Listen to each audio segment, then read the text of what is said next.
কেমন আছেন সবাই? আশা করছি ভালো আছেন। তো এই মুহূর্তে আপনারা দেখতে পাচ্ছেন প্রচণ্ড ঘন একটি জমাট বাঁধা কুয়াশা কিন্তু রয়েছে। হাওয়া অফিসের তরফ থেকে জানা গিয়েছে দক্ষিণবঙ্গের পাশাপাশি উত্তরবঙ্গের একাধিক জেলাতে বৃষ্টিপাতের সম্ভাবনা রয়েছে আজকে। মূলত উত্তর বঙ্গোপসাগরে একটি উচ্চচাপ বলয় এবং ঝাড়খণ্ডের উপর ঘূর্ণাবর্তের অবস্থানের কারণেই এমন বৃষ্টির পরিস্থিতি তৈরি হয়েছে।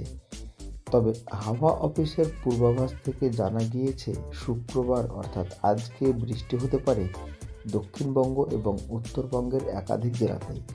তবে শনিবার বৃষ্টি হতে পারে উত্তরবঙ্গের দার্জিলিং, জলপাইগুড়ি, আলিপুরদুয়ার, কোচবিহার, উত্তর দিনাজপুর, দক্ষিণ দিনাজপুর এবং মালদহ জেলাতে।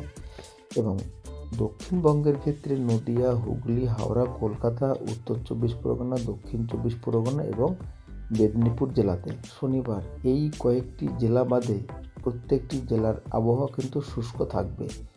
এরপর অর্থাৎ রবিবার 5ই ফেব্রুয়ারি পর্যন্ত দার্জিলিং ছাড়া আর কোথাও বৃষ্টির সম্ভাবনা থাকছে না।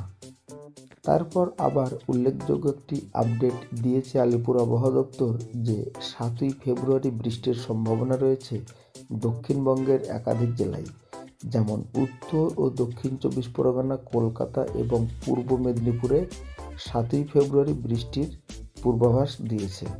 7ই ফেব্রুয়ারি বৃষ্টির জন্য আমরা অবশ্যই নতুন একটি ভিডিও আনব।